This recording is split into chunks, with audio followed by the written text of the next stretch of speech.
Benvingudes, benvinguts a l'entrevista de Mataró Ràdio. Avui ens acompanya el senyor Alfons Canela, que és el cap del grup municipal de Junts per Mataró. Senyor Canela, molt bon dia, benvingut. Molt bon dia. Escolti'm, suposo que li deuen xiular les orelles des de fa pocs dies o poques hores, perquè vostès presenten una proposta al ple municipal d'aquest mes de febrer, que serà aquest dijous, per tal de fer un test d'ADN a tots els animals de companyia de Mataró per tal de penalitzar els incívics, els propietaris incívics, que no recullen les cacones, diguéssim, dels seus gossos. I a més amb una campanya que han fet mediàtica, doncs prou... Correcte, prou explícita. Prou explícita, exacte. Sí. Només faltava que sortís el gos mossant amb el cul. Sí. Però sí, realment. De fet, fa molt de temps. Això ja venim del mandat passat, en la qual doncs, nosaltres vam posar en dubte que realment, en vista de com estaven l'estat dels carrers, de les places, dels parcs, de la ciutat, on hi havia recurrentment, doncs, ens trobem les cagarades, les pitxarades. No hi ha dia que passegis per Mataró i que no t'hi trobis la merda, no?, allà al mig de la cera. Clar, nosaltres vam dir, ostres, realment s'està controlant, que això s'està sancionant, que això estigui passant, i ens vam trobar que no, que efectivament doncs, hi havia molt poc control sobre aquests fets incívics i, per tant, nosaltres vam dir, escolta, això ha de canviar. Bé, el govern va dir que sí, que s'hi posarien, que hi havia una campanya en marxa. Han passat els mesos, han passat els anys, veiem que la situació continua igual, i en vista de les experiències que hi ha hagut en altres ciutats, nosaltres creiem que aquesta és una mesura en la qual estem demanant a tots els propietaris d'animals de companyia que duguin els seus gossos, primer, a censar-los a la ciutat de Mataró, a tenir-los microxipats i després a fer una prova d'ADN amb un veterinari, per la qual doncs, es pugui identificar aquells incívics que no recullen les seves caques dels seus animals. Una proposta que d'entrada i tal com la plantegen i tot plegat, però, a veure, resulta, entre cometes, simpàtica, per entendre-ho, vull dir, provoca un cert somriure, però és que la problemàtica és real, existeix, és una queixa constant, no?, segurament, de molts veïns i veïnes de la ciutat que diuen, escolta'm, és que clar, sempre, i a més que allò que dèiem abans de començar, que sempre paguen justos per pecadors, és a dir, perquè de gossos i de propietaris responsables n'hi ha molts, no? Evidentment. Però llavors, clar, com que n'hi ha que són irresponsables, al final tothom senyala tothom. És que al final això és a dir, jo tinc un animal a expenses de l'espai públic. O sigui, com que ja hi ha algú darrere que vindrà a recollir-ho, doncs escolta, jo no ho recullo. I aquí el que estem dient és, no, escolti, vostè té un animal de companyia, doncs vostè s'ha de responsabilitzar. I com bé em deia, efectivament, això té beneficis, evidentment, per la ciutadania, que veurà els seus carrers i el seu espai públic més net, té beneficis pels propietaris dels gossos, que són cívics, perquè ja no s'acaba aquella història per la qual aquí tots embruten o tots són iguals, no? Tots són iguals, no, escolti, aquí n'hi ha uns que embruten i uns que no, i també és bo pels propis animals, perquè en el fons tenir una traçabilitat amb l'ADN, després en cas d'una pèrdua d'un gos, d'un abandonament d'un gos, doncs això també ens pot donar eines per localitzar, en aquest cas ja no parlem d'incivisme, en aquest cas ja parlaríem d'un infractor per abandonament d'un animal. Llavors, jo penso que els beneficis són múltiples, el que passa és que vol dir un canvi de paradigma, un canvi de mentalitat en el fet de tenir un animal de companyia, de dir, escolta, t'has de responsabilitzar, té un cost residual, entenc jo, pel que és un animal de companyia. Si 35-40 euros ve a ser un problema, escolti, doncs no tingui vostè un gos, així de clar. Perquè, clar, si no és molt fàcil, si no ho traslladem, doncs a la ciutat. Doncs simplement és responsabilitzar-se i, per altra banda, tot això que estem aquí comentant, si no hi ha un control i una determinació per part del govern municipal amb la policia local de sancionar tots aquests actes i de controlar aquests actes, evidentment això no serviria de res.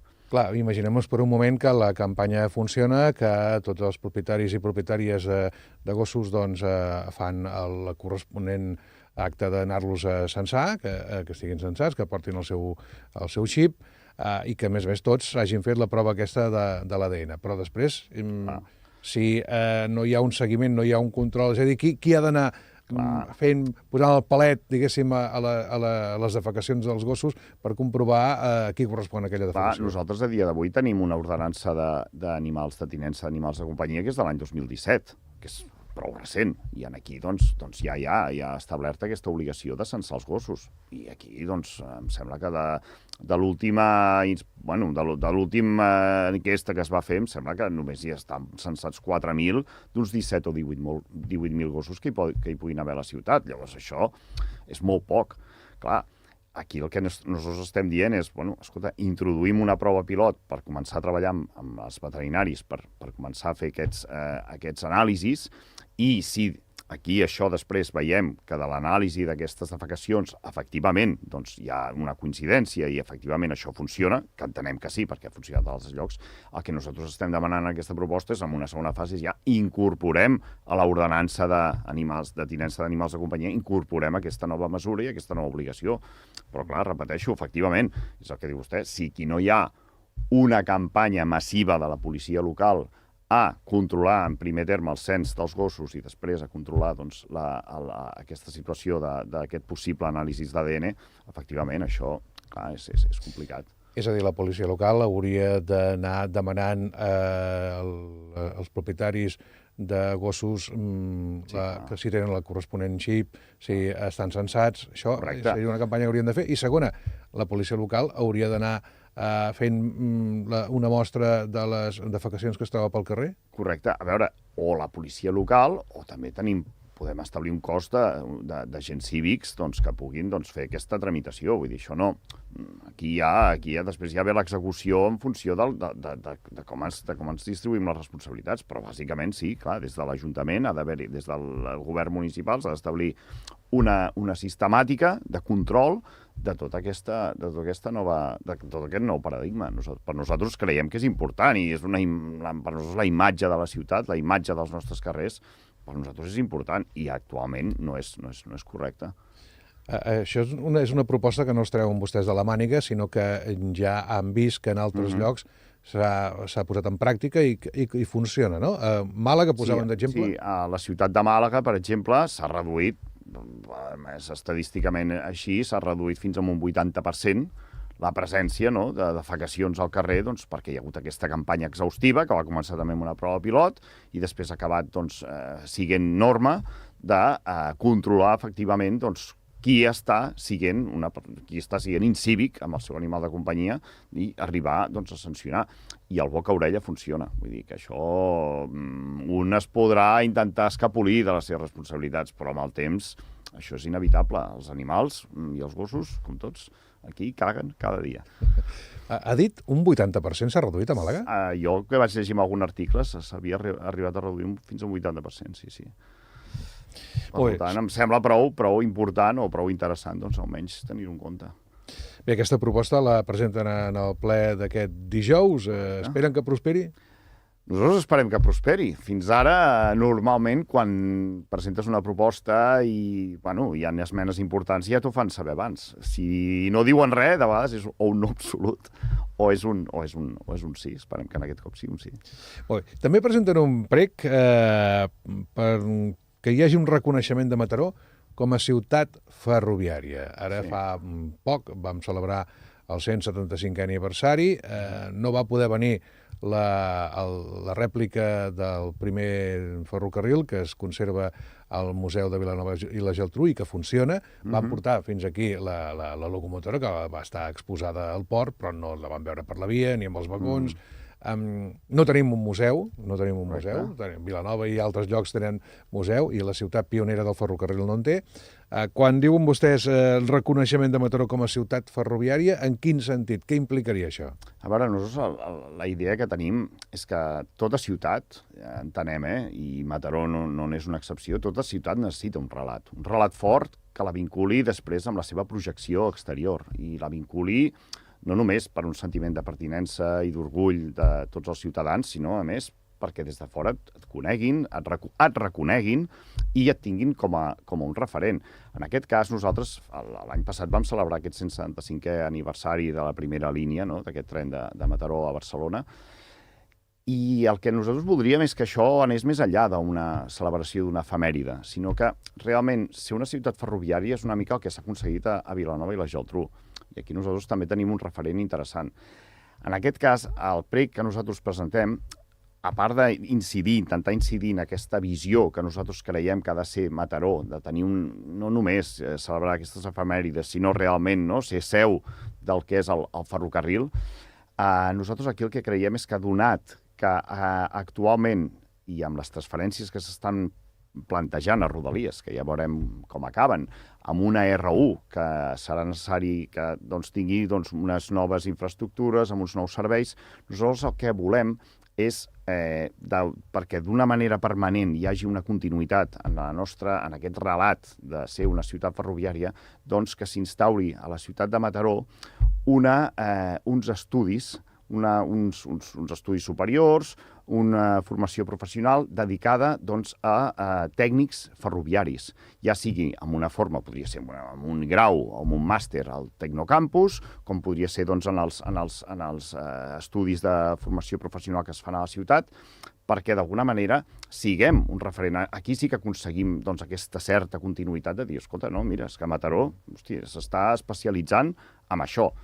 També hi ha altres propostes, i podrien haver altres propostes com tenir la seu d'un museu, també com ha apuntat vostè, però nosaltres aquesta creiem que és suficientment important com perquè aquí es comenci a generar cert caldo de cultiu, de dir, escolta, aquí a Mataró són referents en això, saben el que toquen, i comença a haver-hi una sèrie de gent. Tenim aquest laboratori del Tren Lab, aquí al Rengla, que ja és una bona iniciativa, però seria una mica anar buscant sinergies. Al final ens hem de destacar per allò que sabem fer. I aquí a Mataró, una de les coses que la nostra història ens ha demostrat que sabem fer i que tenim és el tren. I nosaltres això creiem que cal explotar-ho, i cal explotar-ho més a fons. Molt bé, deixem el tren i anem a passejar, anem a peu o no, perquè anem al carrer Sant Josep.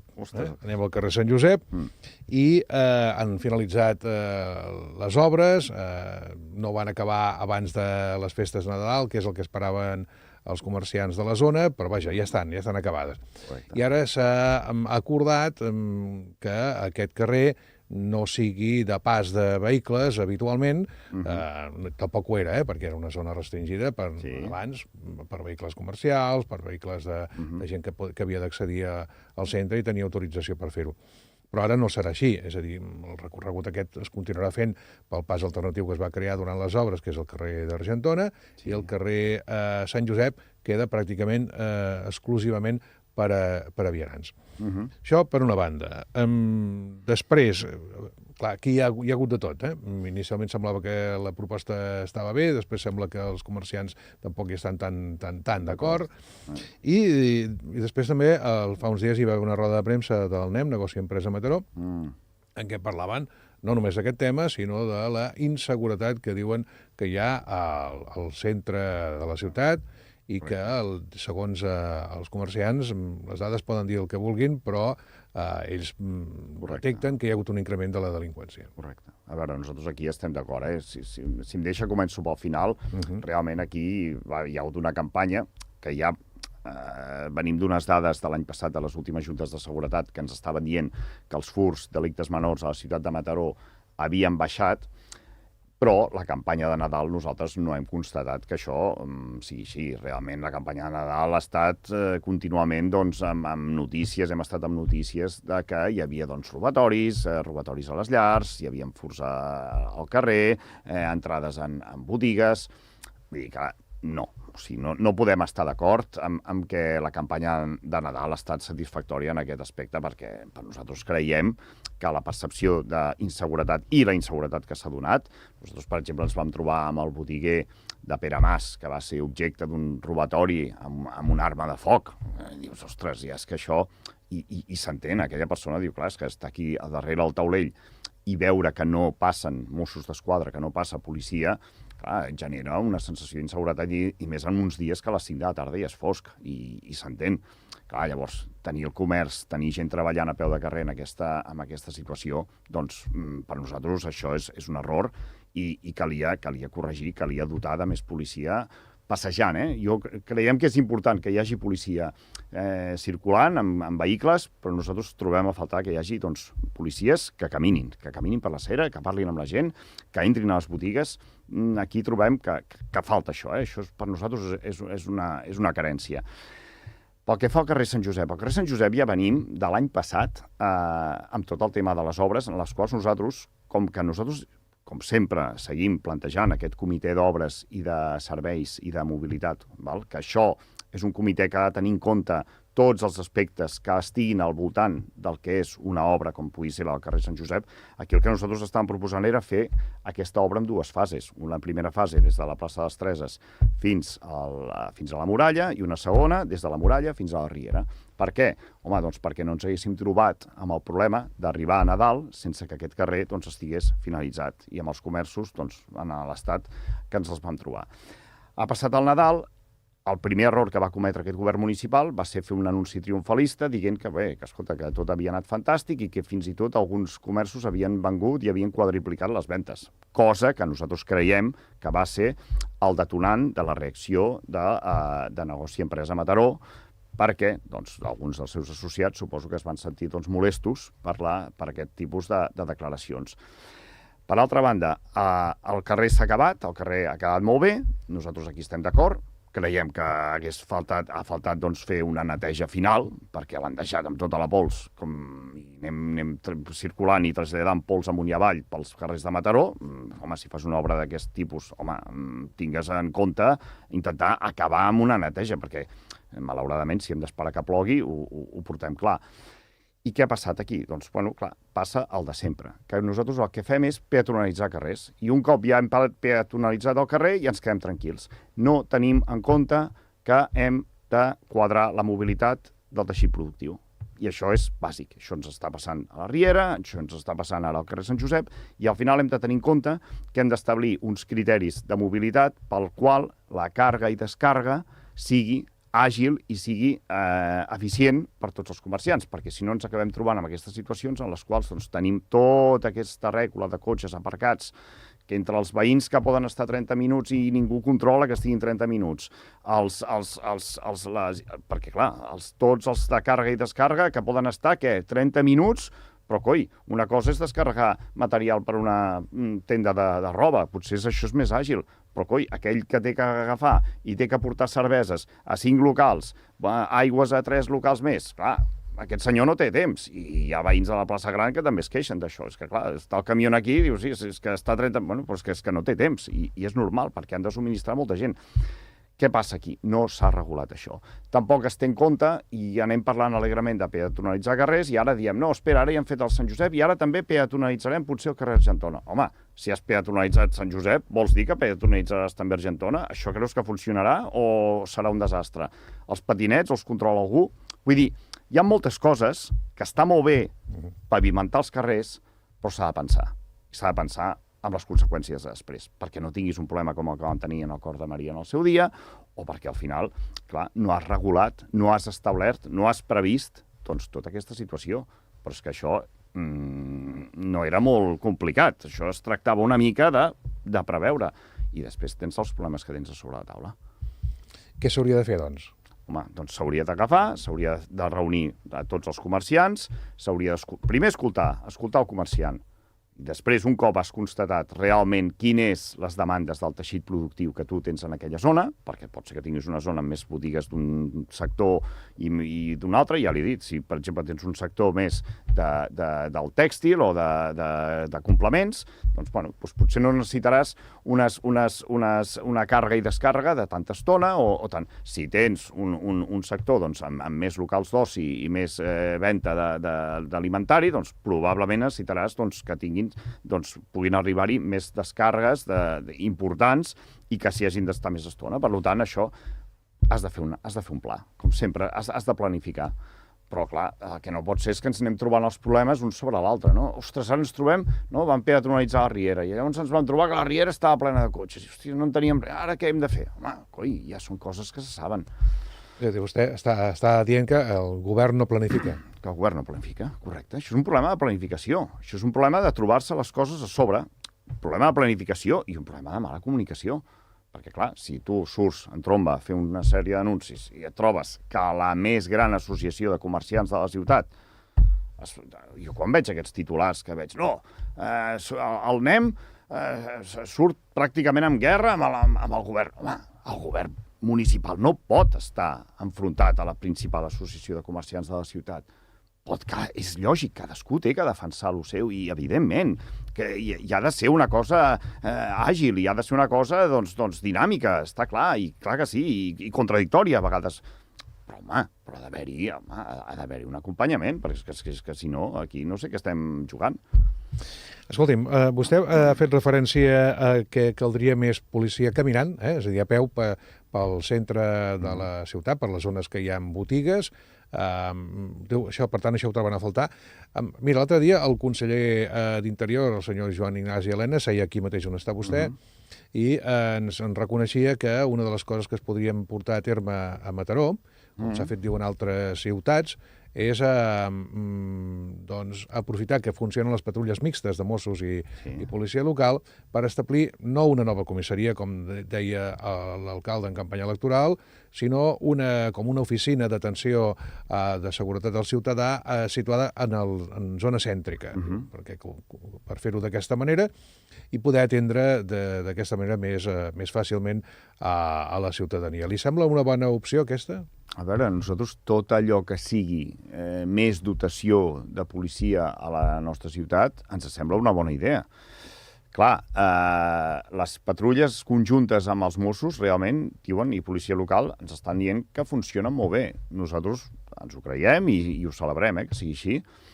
El que passa és que, clar, nosaltres com a partit a l'oposició ens toca escoltar a la ciutadania i la ciutadania ens diu que no percep aquesta sensació de més seguretat a la ciutat.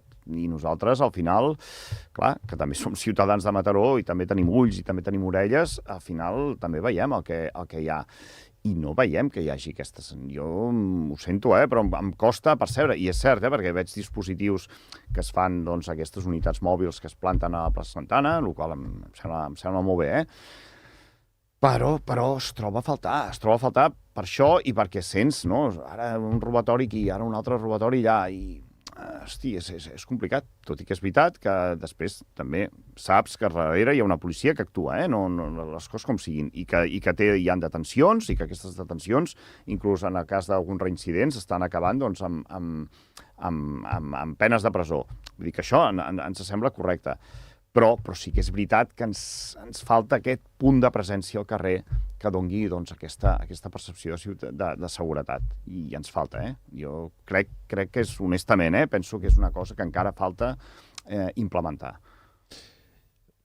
Queda clar, més presència al carrer, vostè ho ha dit també abans, policia patrullant a peu pel centre, però la pregunta que li feia era sobre aquesta proposta de possible ubicació d'una petita, no comissaria, sinó d'oficina d'atenció a la ciutadania des del punt de vista de la seguretat, ubicada en zona del centre. A veure, si això si aquesta oficina realment ha de ser eficient, ha de ser eficaç, perquè hi hagi una major agilització en la tramitació de denúncies o que només la presència d'aquesta oficina ja generi doncs, més seguretat, nosaltres ho veiem bé. Tampoc coneixem l'experiència. Nosaltres, al fons, sabem el que és una comissaria on doncs, hi hagi uns calabossos, hi hagi un dipòsit d'armes, hi hagi una entrada i sortida de policies. Clar, què és una oficina? Això tampoc ho acabem de veure. Nosaltres es parlàvem d'una... El que vostè ha dit, amb campanyes deia, aquí on ara hi ha aquest aparcament aquí a l'antic Menéndez y Pelayo hi haurà una comissaria. Bueno, nosaltres, al final, les coses, fins que no les veiem, tampoc ens les creiem. De moment, allà hi continua havent-hi un aparcament, malauradament, creiem, i ja veurem. Bueno, aquest anunci, això és com aquesta base que es vol posar de policia marítima aquí en el port. Bueno, nosaltres pensem d'entrada que és una bona notícia, és una presència policial que tindrem a més a la ciutat, que amb activitats marítimes pot anar bé, amb temes de narcotràfic que hem tingut també per arribar a llanxes des del Marroc, doncs creiem que pot ser positiu també que hi hagi un major control de tot això. Bé, si no hi ha un problema competencial, doncs endavant. Vull dir... Ja que ha parlat del solar de Menéndez y Pelayo, escolti'm, Ja no n'hem parlat més. Hi va haver molt de rebombori en el seu moment, però ara hi ha un pàrquing, no? Un aparcament perquè tothom hi pugui aparcar en aquesta zona, però de què hi hauria d'haver en un futur, perquè es va dir que això era una cosa provisional, l'aparcament.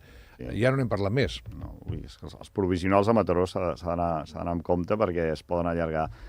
Nosaltres aquí, en el Menéndez y Pelayo, de fet, el que nosaltres vam proposar ja va ser, en el seu dia, vam dir, escolta, ja que tenim un equipament, perquè hem de tenir en compte que això està qualificat urbanísticament com un equipament municipal, ja que aquí tenim un equipament, home, ja que aquest equipament és un solar que és un nexe entre els barris de Ciutat Jardí, entre Rocafonda, el Palau, Eixample, Molins, ja que hi ha tanta, no? O sigui, ja que genera totes aquestes sinergies, home, anem a proposar un concurs d'idees on tots els operadors de Mataró associatius puguin dir-hi la seva i això més generi que aquí comenci a haver-hi certa activitat. Doncs aquí això... L'han fet, aquesta proposta? Sí, la van fer i es va rebutjar. En el ple? Sí. Es va aprovar? No, es va rebutjar. Sí. Molt bé, senyor Fons Canela, moltes gràcies, com sempre, per venir al nostre programa. L'esperem en properes edicions. Moltes gràcies a vosaltres. I ho deixem aquí. Demà més a l'entrevista de Mataró Ràdio. Fins aleshores, adeu-siau i que tinguin molt bon dia.